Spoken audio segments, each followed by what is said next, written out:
Hard to say. I'm going to have to see how that works. So maybe in a day or so, I'll have to take another day or two of Statera to build it back up and then slide back down again. Worked up white boy with a little bit of swag. Busted down sexual style. Is he considered goated? Well, howdy, howdy, howdy. Nearly Senior Citizen here. Greetings, boys, girls, and all of our non-binary friends, and welcome to this brand new day. Definitely a thumbs up on that. It has now been, I think, a week. I think it was last Thursday when we found out that there was wanting to be a walkthrough, and then all miscommunications and horror, and since then there has been just nothing but horrible things, with the possibility of vast amounts of mold in the walls, and they're having to replace things, and who knows when, who knows what. The sword of Damocles is hanging over our heads. I've been alone in the house here for days, and I don't do well on my own. You know, I have social anxieties. I don't know how to human being at the best of times, but I need to be around people to keep myself grounded. And oh boy, I haven't had any roommates, no people around. Well, not roommates, housemates. Yay. And of course, front-loading of videos. Hey, if you could toss me a like, that'd be cool. If you could subscribe to the channel, that'd be awesome. If you could leave me a comment, that would be very cool. And I would like to thank each and every one, my Patreon patrons. These literally beautiful and awesome people are literally beautiful and awesome. I've been trying to fight through my executive dysfunction so that I can update this list. Hopefully, I will have it updated by the time that you see it today or tomorrow. I have therapy today. Doubt I'll be able to get to it today, but I'm going to try. Hopefully, so we shall see. But if you could become a patron and help me and my hamster and my kitty cat stay alive, that would be awesome. Very, very cool. But if you'd like to help me out without becoming a patron, there's a PayPal link in the video description. If you'd like to help me out without sending money, there's an Amazon wishlist link with cat food on it. Yay! Front loading of videos over. Thumbs up for that. Hopefully I did it all right, and that will be good. Yay. So yes, the stress of what's going on in the house is still stress. My housemates haven't been living here. We've had partial views in, and the current thing going on is they're planning on coming through. You know, the owner of the house is going to bring in the bathtub. They're going to like move a whole... There's going to be a lot of work to get the tub in there, and a lot of work to get the tub replaced.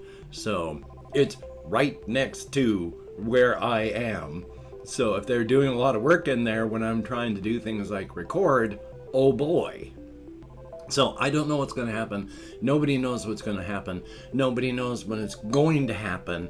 Everything's still up in the air. The sword of Damocles is still dangling over our heads. We'll see what happens. Yay. Past that, though, the weather's been getting really warm. I've been having to run the window and the fan much more often, keeping this this door open much more often and wider to keep the breeze going through. So, oh boy, went out walkies, and it was a good walkies. And again, I've talked about how, you know, taking Statera for my ADHD versus not taking Statera for my ADHD. I've had normal problems with trying to remember stuff, but I'm still remembering things better and concentrating better without taking Statera than I was when I was taking it. One of the big problems with my taking Statera for ADHD is Statera can cause sleepiness. And so I get sleepy when I take it. That's a big problem with me because I don't sleep enough. And cannabis use can make the effect of being sleepy more marked and more difficult to work through. I use cannabis for pain control. I'm always having cannabis inside of me, products and THC. It's my pain control. I wouldn't be able to move without it. So now I'm twice as sleepy. And of course, Statera raises your blood pressure, and the only thing I have to combat that right now is the medication guanfacine, which makes you sleepy. So to take Statera for my ADHD, I now become more time blind and find it harder to remember things than when I don't take Statera. I wish it was just having, coincidental good days happening, but it's not. So I'm not taking Strattera again today, and I remember what I was thinking about while I was going out on walkies last night. Again. Whereas taking Strattera, I can't. Everything that I think about is gone the next day. So, unfortunately for me, Strattera is just not working. Or at least I'm at a state where bumping me up with the Strattera to a point where I can function without it makes things worse. And then once I stop and I begin the decline of the Strattera leaving my system, that's when it actually works. Hard to say. I'm going to have to see how that works. So maybe in a day or so, I'll have to take another day or two of Strattera to build it back up and then slide back down again. Boy, oh boy. And talk about fun. Med changes can affect you strongly. Med changes can affect you strongly, whether you are a young person, middle-aged, or older. Med changes can really alter the way you think. I have been having so many med changes over the past couple months, and if this is the way I have to take Strattera, my body will never get used to this sort of thing, because the effects will always be bam, oh, it's going away, bam, it's going away, bam. That's not a way to get used to something. That's just having things explode in your face on a continuous manner. So I'm going to talk to my med manager. And as stated, I have therapy today, so I'm going to talk about all this stuff with my therapist as well as talking about creative things and such like that. Now, once again, I have been walking, jumping to another subject, I have been walking up to Walmart of late. I had started walking around town for years and years and years as I was going from a very sedentary, overweight person to a person who got very sick and lost half their body mass, because I did. At one point, just after my wife died, I weighed 325 pounds. And then I got really sick, couldn't eat, could barely drink water, and was down to 160. Now I'm between I'm usually between 190 and 200 right now. So I'm heavier than I like, but not too bad. If I can remember now what I was talking about on that, but yeah, I can't even remember what I was talking about on that, because doing better with my ADHD and remembering things and being able to remember things doesn't mean it's perfect or even good. So yeah, now I've forgotten where I was going with that, so my apologies, but life is life.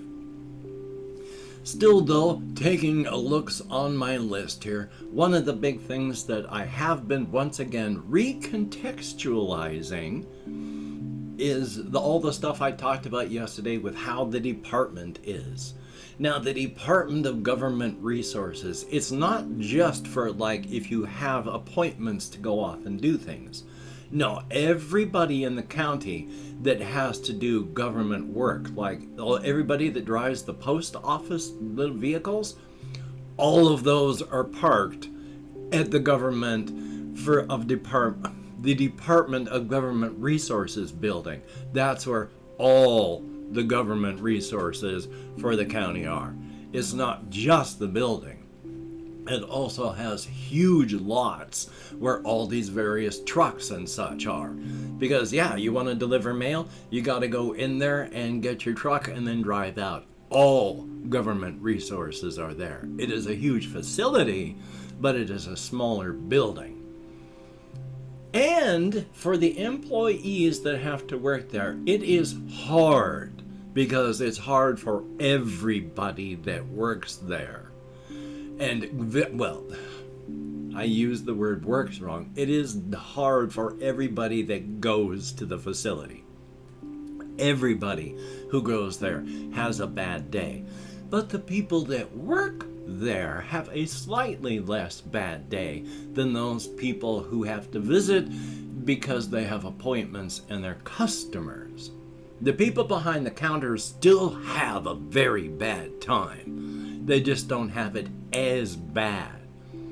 And then the people who only have to visit occasionally, like, well, if you were at one of the outer satellite postal service places, your truck is still at the department. So you have to head to the department to get your truck. And so you travel, check in, get your vehicle, leave, do your business, come back, drop off your truck, leave the facility, and then you're done. Those people have bad times, but not terrible times. It's just bureaucratic nonsense for them. Sometimes a little harder, sometimes a little worse, but their interference from the actual department is lower. Your actual interactions with it are lower. You're only going there to get a truck. So that's not bad. The things like that aren't bad. There's loading and unloading of 18-wheelers all the time. These people have it bad, not terrible though. But it's the people who work behind the counters, even though their times are terrible, it's only because the facility, the department affects everyone. Like, if you're working there, one of the big problems is tech in government is slow and it's unwieldy because you have so many budgetary and other sorts of requirements. So at the facility, why do I keep calling it that now? At the department, when you have like your phone systems, your hardware is constantly being updated no matter where you are. And when there's a hardware update, well, that breaks your software. So your software isn't working right. So suddenly you're upgraded to hardware on your intercom/phone system/communication system. Well, now it doesn't work right. All the software is broken. So you got to get your people in there to do kludges and scripting and workaround and terminate and stay resident programming, because a lot of the stuff still runs on like DOS. And you've got the kludges that finally get the software working with the hardware. And that's when the official updates come out. And that breaks everything again, because your system is used to the kludges, and now the kludges don't work, and they're clogging up the system. And when you finally get all that working, so the updated software works with the hardware, well, that's taken a couple years. So it's time for a hardware upgrade. So these people, they deal with a lot of stuff behind the scenes. They're not deliberately trying to make things worse for the people that come to see them. It's just, they have to do so much on paper because the computer systems don't talk to each other. You can't just transfer things. You gotta do faxes.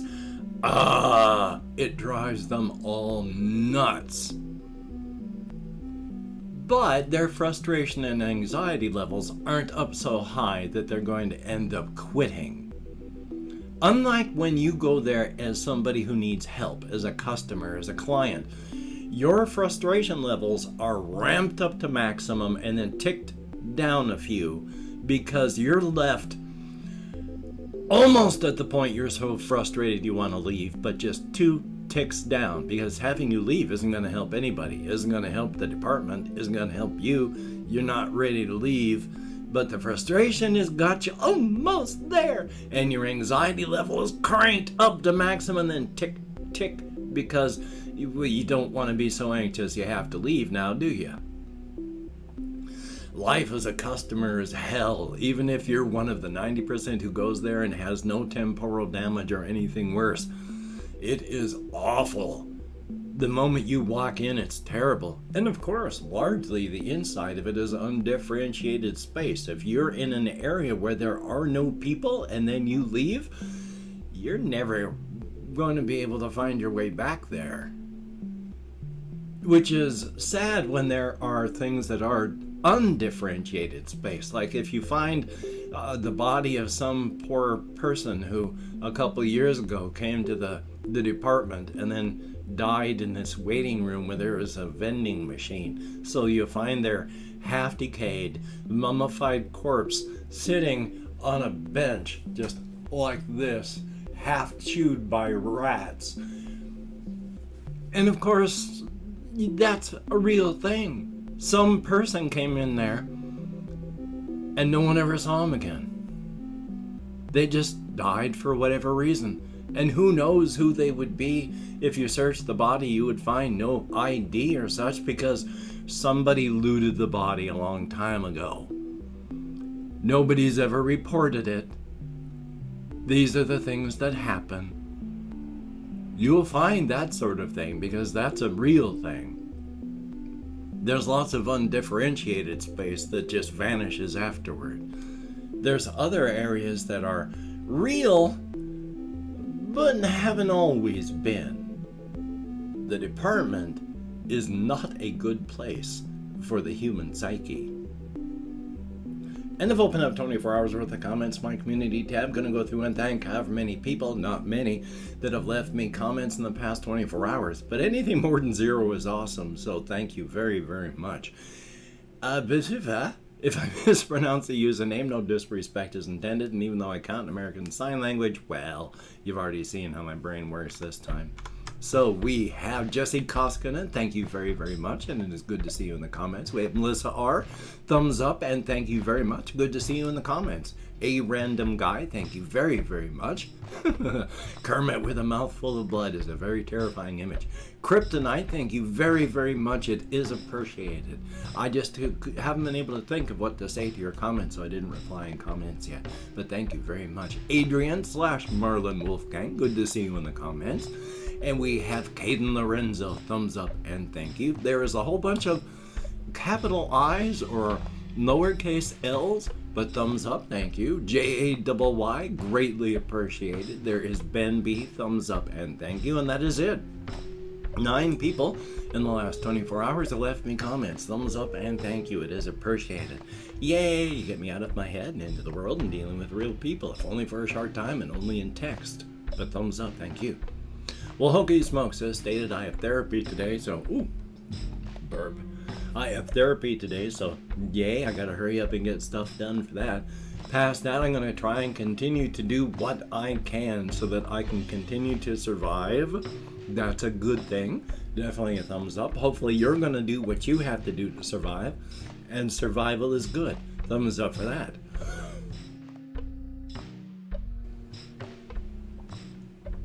So, until we meet again, well, of course, first the obligatory, please just be smart with all the pandemics about.